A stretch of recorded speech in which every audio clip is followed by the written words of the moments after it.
Awesome. Good deal. Okay, so welcome to week 2. Today is March 6th, and it's week 2 of Get Motivated and Get Focused. By all means, throughout the session today, there's going to be lots of kind of content. I'll be asking for lots of people to help me out tonight by participating and sharing. Hint, hint. So everybody participate and share. Jump in, ask questions as we go along just by simply unmuting yourself. So you're just going to end up clicking over that microphone at the bottom left-hand corner, and then you can just jump in. Okay. So this week's agenda, we're just going to take some time at the very beginning today to be able to review week 1 homework. Hopefully everybody got that done.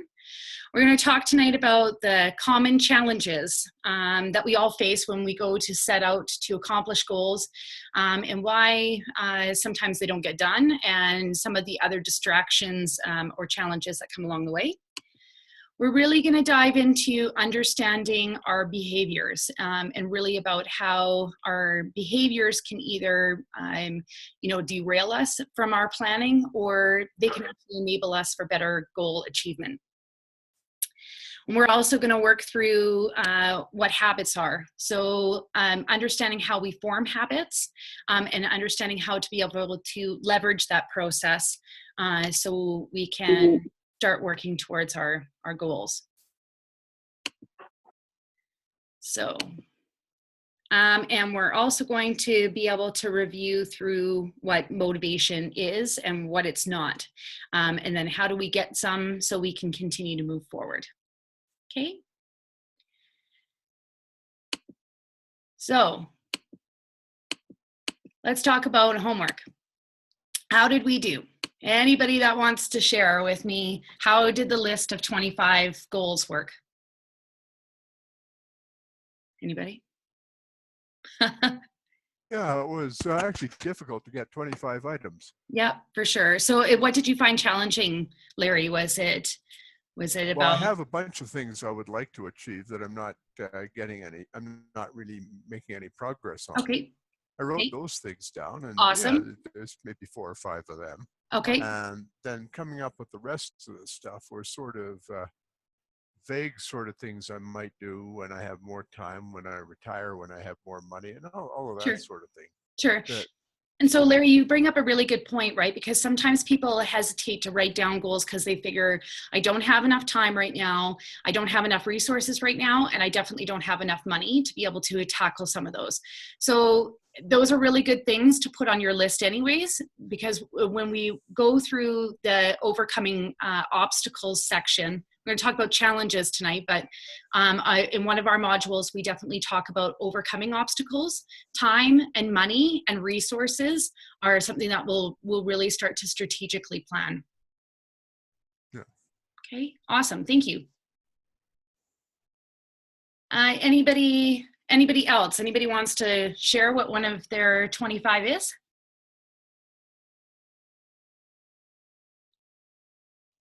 Yes, I will. Okay. Can you hear me? Yeah, sure can.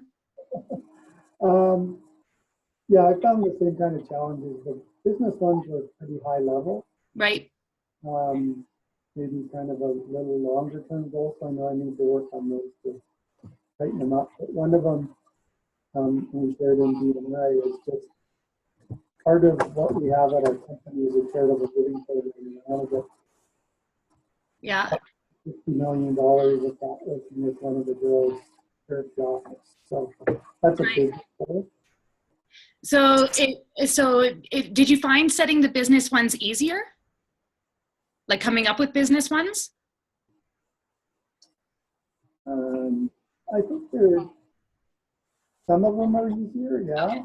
Yeah, so some of us are used to, when you're setting corporate objectives or when you're setting business objectives, that you get really, really dialed in specific, and instead of kind of, what I had challenged you guys with last week was really about dream big, right? So the big and the small, and the really what feels uncomfortable because it would be such a stretch to put those on your list, and the ones that you know that you're going to achieve or are already on your radar to put those on your list. so the vagueness right now, don't worry so much about, because when we get to the planning module, we're really going to dive into those specific steps and really, really what does that look like. And I think tonight too, Daryl, you'll see that in order to even get to those planning steps of what those goals are, we need to take a look at, some of our behaviors, some of our beliefs, some of our habits that are either going to help propel us forward, or that we're going to have to do some adjusting first before tackling those. Does that make sense? Daryl, did I lose you? Oh, there you are. Okay. But that's good though. So it's right where you're supposed to be. We had talked on Facebook Live, and I sent out an email to everybody this week that wasn't able to join on Facebook or isn't part of the Facebook community, a little bit about some of the questions that you can be asking yourself to help elaborate on that goal list. And some of it was about, who do we want to become? So when you visualize yourself kind of 5-10 years down the road, what kind of stuff is that future version of you doing, right? Are they, what do they do day to day? What's part of their routine makeup? What kind of people are they hanging out with? What does their surroundings look like? What city do they live in? All of that stuff. And it's just to be able to help use our imagination as a tool to grow this list. And I had other questions throughout the week about, what happens if it's like, I've got a whole lot of stuff on this list that I want to get done. I don't know which one to do first. Some of them are 5 years out. Some of them are 5 minutes out. Which ones do I put in order? Don't worry about the order right now either, because we're also going to go through a priority setting exercise as well that helps it get really, really clear.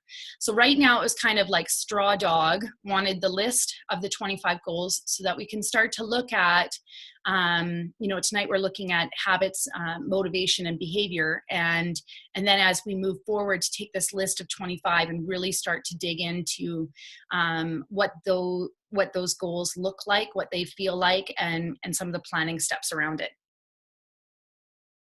Does anybody else have any other questions about their goals that they wrote this week? Or anybody else want to share, have a comment or anything? Okay, awesome. So let's talk about some common challenges that we're faced when we go to set some goals.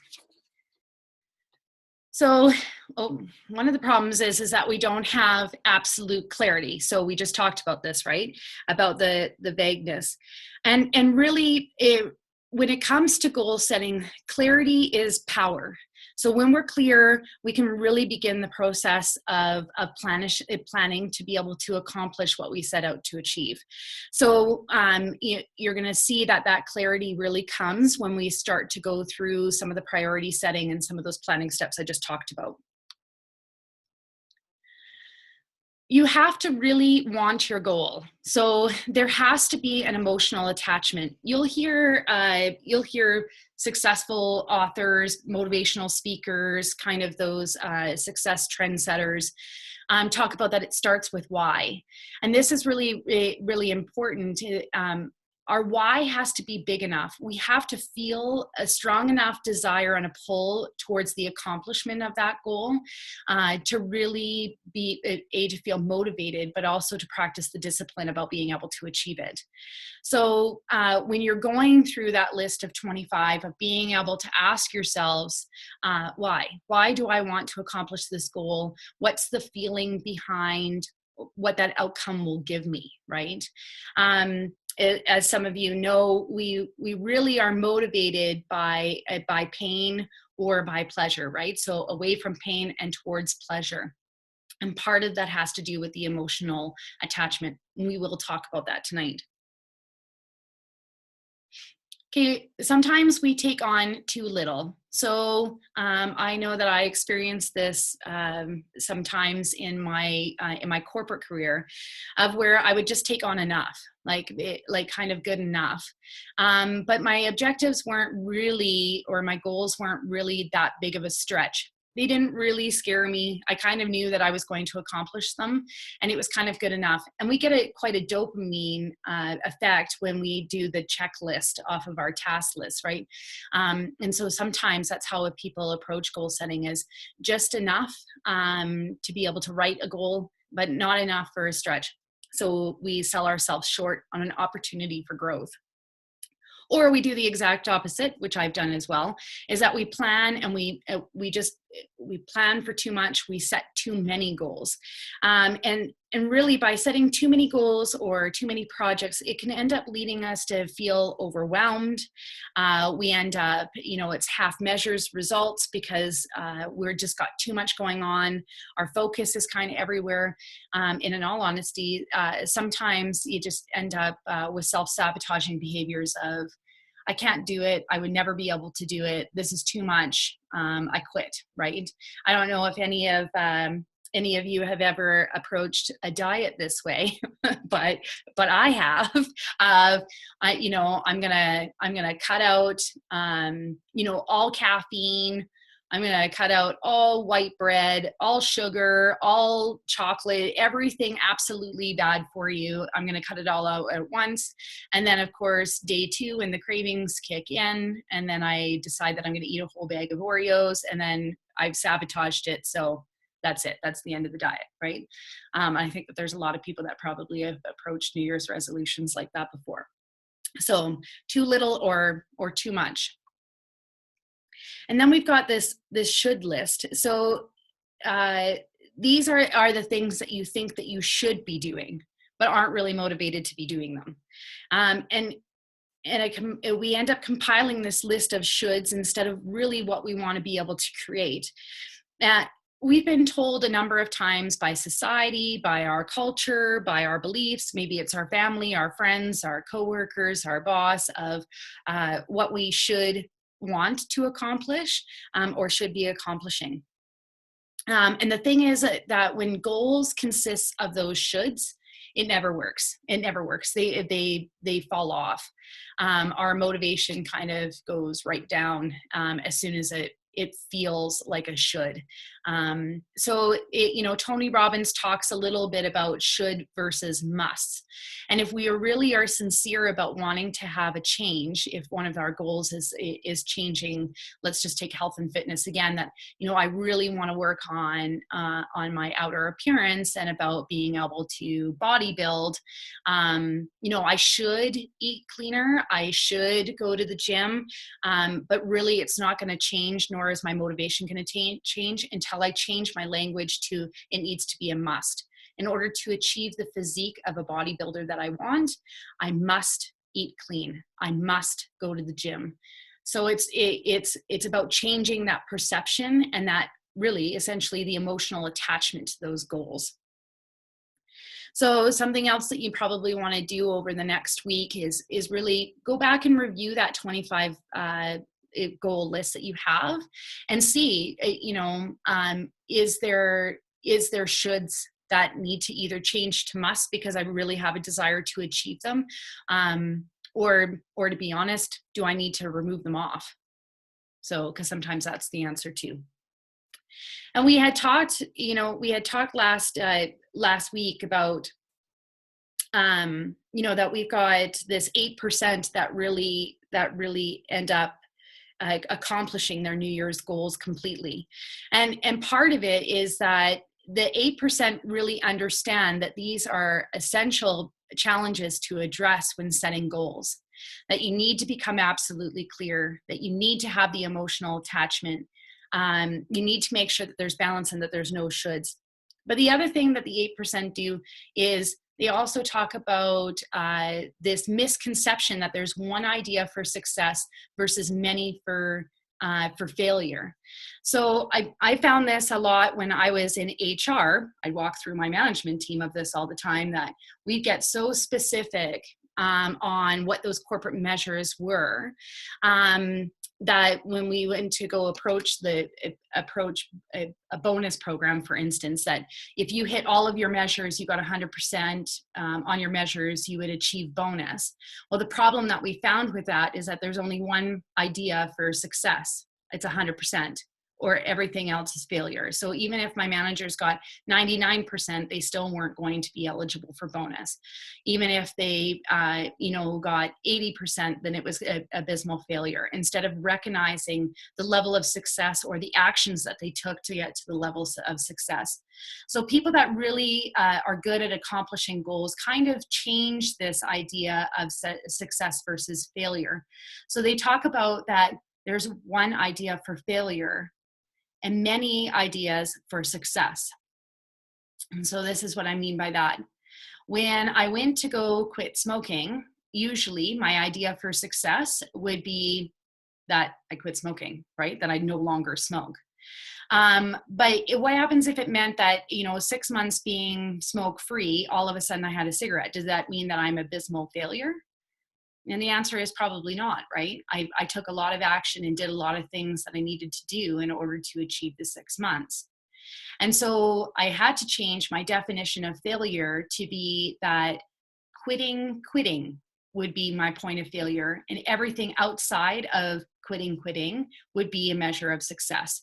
It would be a reason to celebrate the taking of massive action. Does that make sense to everybody? That point sometimes people have questions about.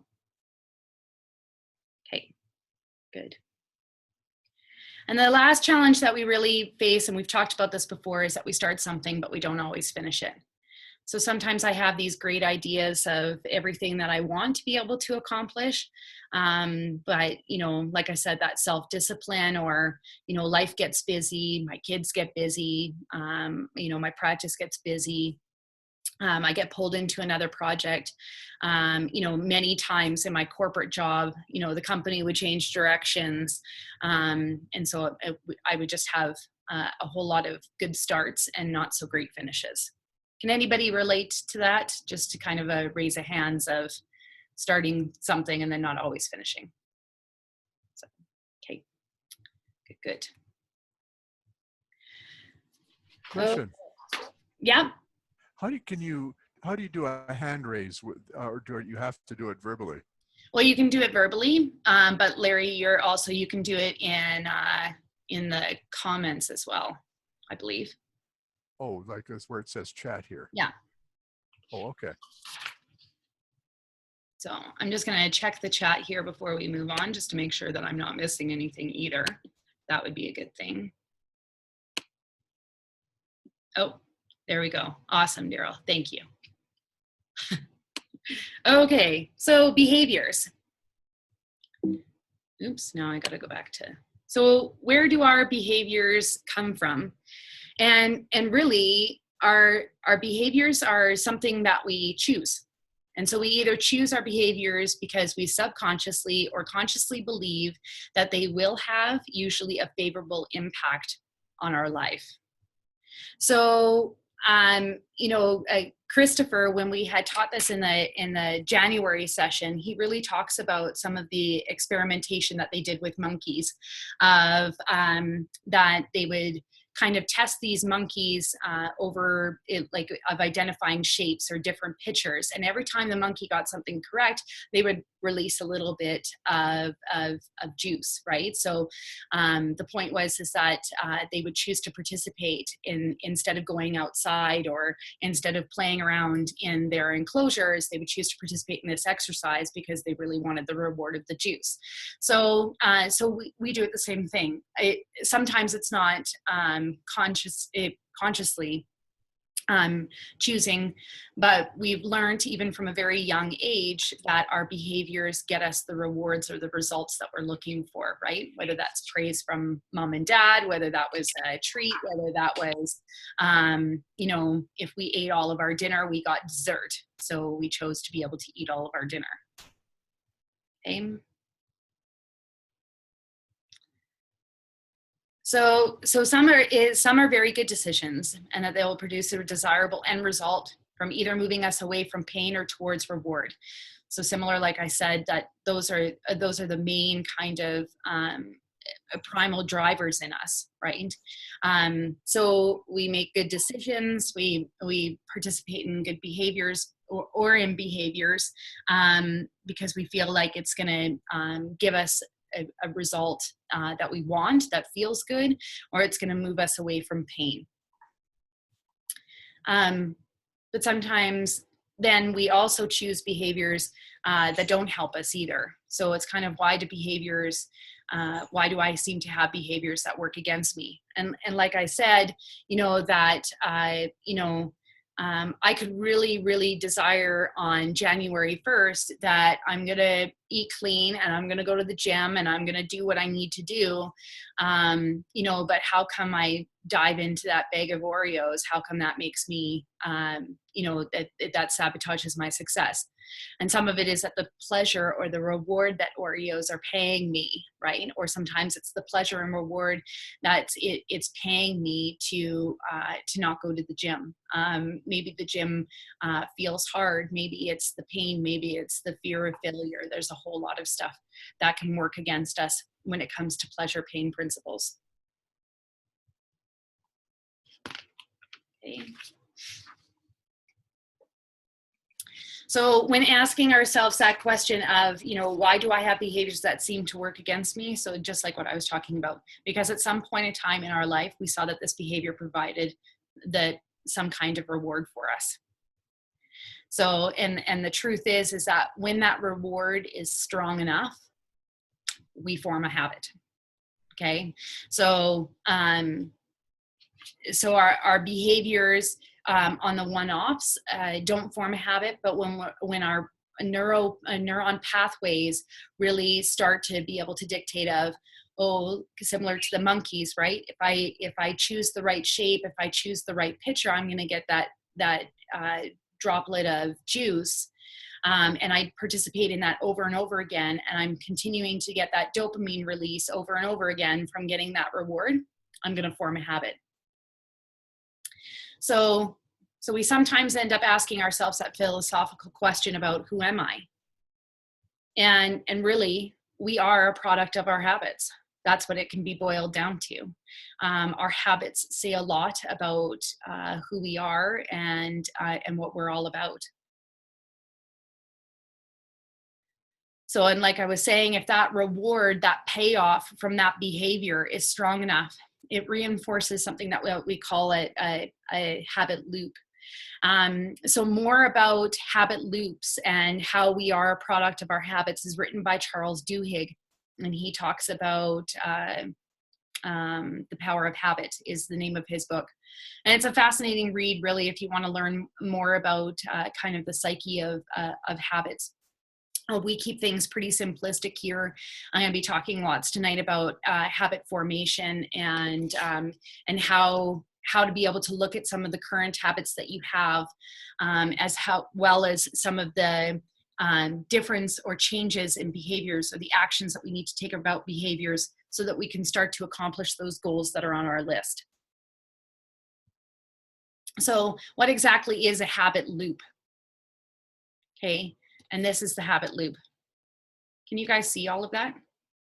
Just somebody give me a thumbs up. Make sure, because on my screen it's a little, okay. So our habit really starts with the cue, and this is a trigger. So I'm just going to double check the chat here for a sec. Sorry, guys. Oh, awesome. Thanks, Daryl. Appreciate that. Okay, so we start really here with the cue or the trigger, right? And so this is really where the event happens. So we're seeing it. Maybe it's an emotional state. Maybe it's going to a movie is really the first thing that I smell when you walk into a movie theater is usually popcorn. So I walk into a movie theater, I immediately think of popcorn. And so my routine, oops, now I've messed this up. So the routine is really the action. So that action is me going to buy that popcorn. Okay. So it's what you do as a result of that cue, the action that you end up taking.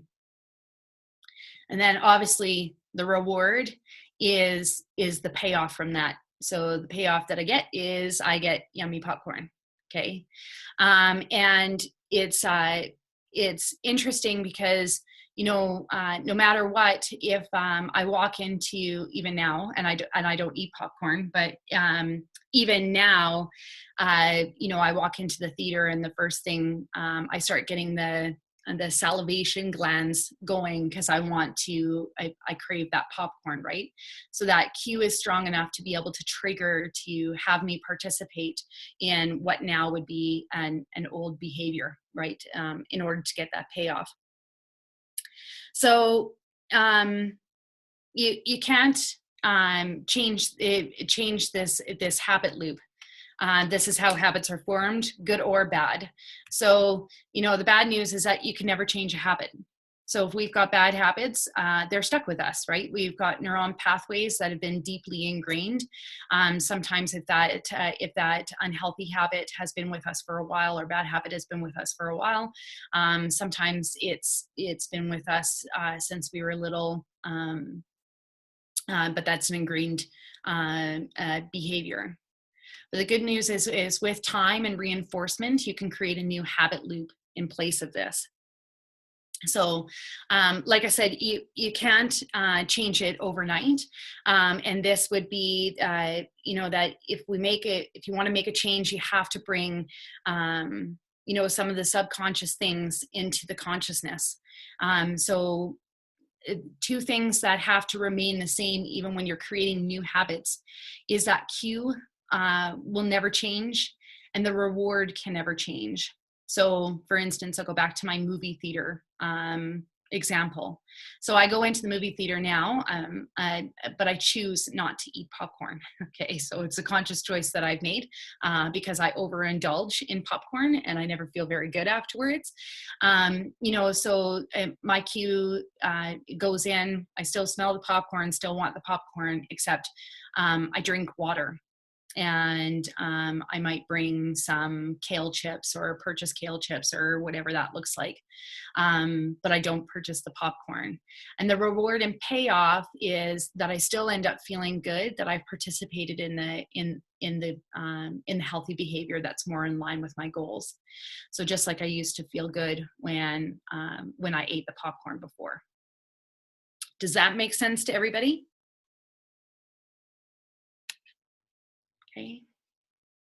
So by all means, feel like free to unmute yourself if you want to be able to jump in. So we have to be able to look at what our current habits are that are either going to help us work towards our goals, or they're going to deter us from being able to accomplish those goals. Thank you. Okay. So now we're worried about motivation. And actually, I want to be able to, sorry, I'm just going to go backwards here for a sec. The other example that I wanted to give you, and it's because some people have reached out to me about this before. So sometimes we have on our lists about, unhealthy habits. And I had been a smoker for a very, very long time. Like I started at an unusually young age and smoked for the majority of my life. I'd have brief periods of quitting in there, but it was nothing that was kind of sustainable and would last. So I literally probably had quit smoking on my New Year's resolutions forever and a day. Christopher and I worked together because I was also a closet smoker. It was something that I was pretty shamed and guilted about. Didn't feel like I could change. I definitely had some entitlement around it too of, I was only hurting myself. So, why did I need to tell anybody else, or why you can't tell me what to do, that type of entitlement as well. And what I discovered in my own habit loop is that, it would be an event. So, I would accomplish a project, or I would end my day at work, and then that would kind of be the cue of now it's time to smoke.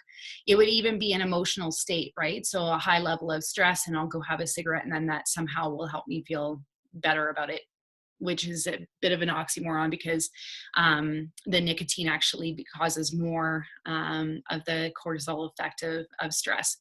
So there would be an event that took place, or kind of this trigger that took place to cue me to do it. And so from there, then I would go smoke, and the reward would be that sigh of relief, or like I said, that fulfillment of the entitlement that I had. So of understanding that cue is never going to go away, right? That I'm going to still experience stress in my life. I'm still going to experience a sense of accomplishment in my life, though there will still be the end of the work days. And so what do I need to do? But I needed to find something to participate in that was still going to give me the same reward, the same payoff. And so, Christopher and I were able to build a routine around, it was more about delay. That I won't have a cigarette yet. I won't have a cigarette now. I'll wait. And so I would do something in the meantime. And if I was going to have a cigarette, part of the accountability, and we'll get into this in later modules as well, was going to be that I would have to reach out and contact Christopher to be able to own that I had smoked. Remembering that anything outside of quitting was a success. So every single time I went through this habit loop and was successful of not having a cigarette, I would be able to celebrate that. And every time I went through this habit loop, even if I did have a cigarette, as long as I was not quitting, I could be able to celebrate. And so the more often I practiced that routine of the delay, the more time I took the actions of not following through with having the cigarette, that reward would be still a bit of the entitlement of I told you so I could do it. And the sense of accomplishment, or that sigh of accomplishment, that I was able to get through it and alleviate the stress. And that makes sense. So literally, I think I've tried every quit smoking program out there, and this has been the only way that I was as successful as soon as I understood what habit loops were and how to be able to increase my habits. Okay. So I just wanted to be able to share that as kind of a demonstration of how to be able to rewire that habit loop system and leverage that. Okay. Okay, so now a word about motivation. So motivation is not a habit, okay?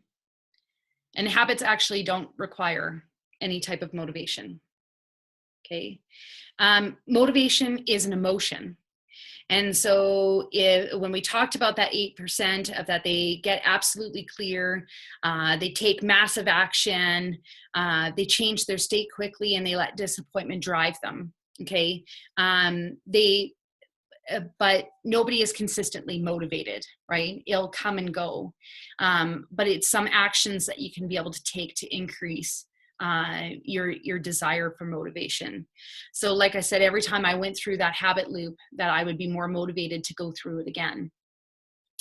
So I was able to incorporate motivation into my habits, but that motivation isn't a habit. And it was also understanding, like that 8% that are successful in completing their New Year's resolutions, that if I take massive action and I learn how to change my emotional state quickly, and I can let my disappointment or my feeling of being let down drive me forward. And so a little bit about what we're talking about changing their state is changing their emotional state.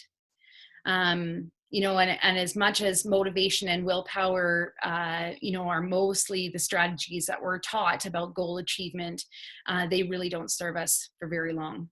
And so we need to be able to change our state and use motivation to create good habits. And have good habits include taking massive action in order to be able to complete our goals.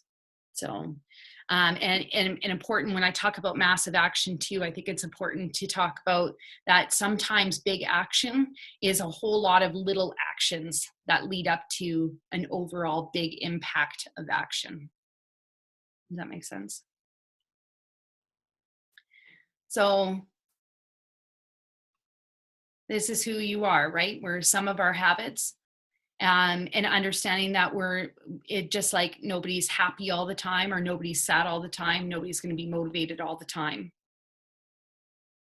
But we can have our emotional state drive us when we change our emotional state, because it's more about who we want to be able to become.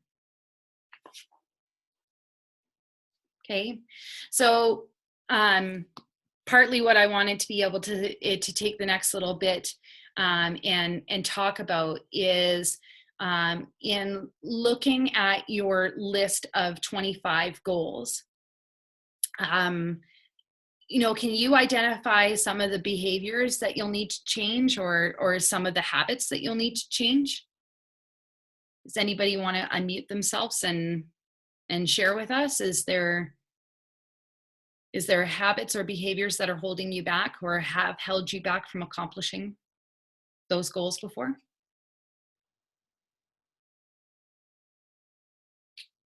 Anybody? No, I find if I have something I want to accomplish, for example, cleaning my house, Yeah, there's when I think about it, a feeling of tiredness comes over me, and I don't want to do it.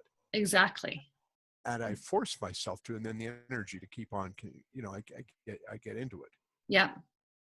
And so that's a great example, Larry, about being able to change our state, right? So to be able to, you know, not particularly like cleaning the house. There are some people, I guess, that would do cartwheels over getting to vacuum and dust. Not me. So I relate to you. But getting the act of getting up and doing it anyways, and then finding the momentum comes along as we continue to take the action, right? So that would be a great example of being able to change our state. Awesome. Do you see, Larry, on your list that you know, that you might have to look at creating some new habits for yourself? Oh yeah, because most of the goals I've had for a while, and I haven't achieved them, and for that reason. Okay. Or mostly a lot of it's because I've just got a whole lot of other things to do too. For sure. For sure. Yeah. Okay. Okay. Who else? Anybody else see? It's Elspeth. Hi. Sometimes I find if I express and share something that I want to achieve so I have an accountability partner and a time frame whereby I encourage them to check back with me. That gets me out of the inertia. Yep. That's great. And I use accountability partners, I think, for some of my stretch goals, the ones that I feel are really almost a little frightening to me to be able to accomplish. And it's exactly that, right? It's because you know, I've got a habit loop around fear, right? That if I feel fear, that I can take a back seat and I can actually procrastinate. I'll start participating in behaviors that aren't pushing me to go forward. So having an accountability partner, or taking the action of having to be that specific with somebody else and committing to a deadline, can pull me out of my fear space, or, you know, my stuck in a rut because of that fear. Yeah, so I have exactly the same thing. So fear keeps me stuck. Yeah. And so this accountability partner for this particular goal was to be able to do 20 push-ups, nice. Which might be easy to her, but it wasn't to me. And then she actually educated me. She said, start on an incline, on stairs, on a wall on stairs. And it was just merely getting information that I wasn't privy to before. So yeah, no, so, you know, and as we get into the planning, you'll see how having this information about our habits and about those habit loops is so important, because, you know, we can start those gradual, right? Because that as you continue to do the push-ups and as you did them consistently, you got stronger, so that you start from the incline and then you were able to move into starting position, right? It's the same thing that, you know, sometimes when we talk about habit loops, that I get people to anchor it into an already established healthy habit, right? So you might want to do your push-ups, you know, before you brush your teeth. You know you're going to brush your teeth every morning. So just do the push-ups before you brush your teeth. That way you need to make sure that you get your push-ups done, right? Good point. So, and then afterwards, then the more and more you participate in the push-ups, the more stronger of a habit loop that becomes. And then they're kind of anchored together, right? So that was the reason why in the mornings I was so used to having a cigarette with a cup of coffee, right? So if I changed the cup of coffee to a tea, you know, I was able to kind of manipulate the craving, right, of just practicing a different habit loop. So sometimes it's anchoring onto already established habits. That could be a good thing, or it could be a negative thing. Awesome. Thanks, Elspeth, for sharing. Anybody else recognize that there's, that there's some behaviors or habits that you need to be able to look at in changing in order to move forward with your goal list? Okay. Can I jump in for a sec? I'm sorry? Can I jump in? Yeah, absolutely. Sometimes possibly just procrastination and maybe the fear of actually succeeding. Yeah. Oh, absolutely. That's really, really common too, right? It's kind of like what I talked about in the beginning, right? Sometimes the reason why we've got so many things or we aim too high with our goals is so that we don't achieve them. And I know that sounds that can sound strange, but it's literally the fear. People, as much as people have fear of failure, there is a lot of people that have fear of success too.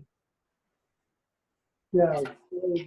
It means also that you've got to step into that space, and it means that there might be more expectation of you if you accomplish it. Yeah, and hold yourself to the high standards and take the little wins of the day. Yeah. Yeah.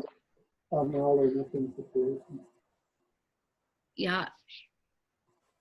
So with that, I think that it's what you'll be able to see is when we talk about the overcoming obstacles, about some of the cognitive distortions that we'll get into later, right? About the stories that we either tell ourselves that may be true or may not be true. And how do we be able to question that in order to change that emotional state, right? So if we're looking at, being stuck in fear of if we weren't stuck in fear, if we weren't so fearful to succeed, what would those action steps look like then, right? So it maybe over the next week, something that you can do, Daryl, is to be able to ask yourself, if I wasn't afraid to accomplish this, what would I do differently? Like if I just removed fear from the equation completely. And Elspeth, that might be a good thing for you too, right? The fear of not achieving it, of being able to, or the fear that it's a large goal that you want to be able to accomplish. If you move the fear out of it completely, what kind of steps, what kind of beliefs, what kind of habits would you do then? And start breaking it down that way. Does that make sense? Yes. Okay, great. Awesome. So this week, I really want us to be able to, and if I could do that, how about we don't do that? This is our homework for week 2. So I really want you to start to take that list of 25 goals. We're still not getting specific with them, which is okay, but I just want you to really reflect on and listing the ways that your behavior will have to change and some of the new habits you'll need to be formed in order to be successful. And I want you to look back at that habit loop of to remember what your current cues and rewards are, and what would the cue and reward need to look like for success, and then you can start to look at what actions you would need to take in order to get that reward. Okay, so so mine would be, you know, that I believe this or not, my husband and I have never gone on vacation together. We've gone on vacation with our children. We've gone on, but we've never gone on the same vacation together, right?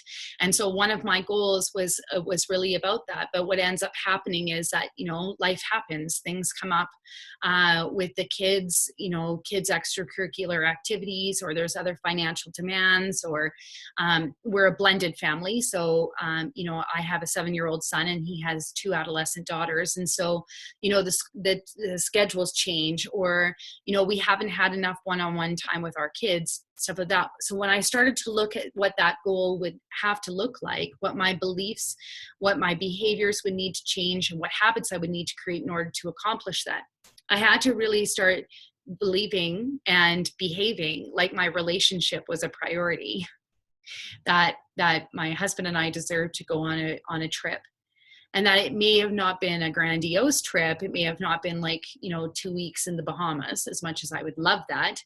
But even if we could plan in Banff would be better than having nothing at all.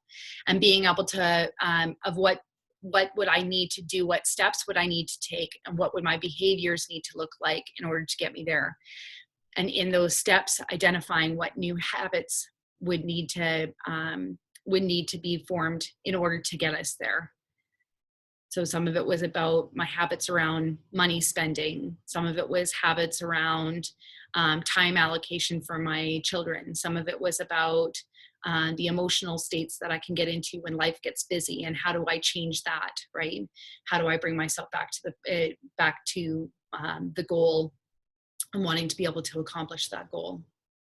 Okay, so this will be our homework for this week. So a couple of things. This recording will go up by tomorrow at the same time. Last week actually the recording, I was quite surprised, was quite quick. So I might be able to get it done earlier in the afternoon, but no later than 5 p.m. Mountain Standard Time. It'll be posted tomorrow. Use the Facebook community, use email to reach out to me, ask questions, or, you know, to be able to talk peer-to-peer too in the Facebook community group. You'll see that Christopher Lawrence, Kyle Kalu, and I will be jumping into the group. Kyle jumped in last week, along with Christopher, was participating in the Q&A. I will also, I'll join Facebook again this week, most likely on Thursday for the Q&A, and be able to do that. Larry, on the welcome email that I sent you out was the link for the Facebook group. So it was like item number 2 on that welcome email. If you didn't get it, yeah, there it is. So it's just on the second item there. So by all means, and it just sends a request to me, and I'll just add you into the group. So just click that link. So I'll go into the Facebook group and be live on Thursday as well. And then just because we do have a couple of participants that aren't on Facebook, I always follow up what we're doing with an email. So I know I'm probably annoying half of you with my emails, but it's so that everybody's got the same information to work with. And so I'll be doing the live Q&A on Thursday. So with a couple of minutes left of our hour, does anybody have any questions? Any clarity that you want?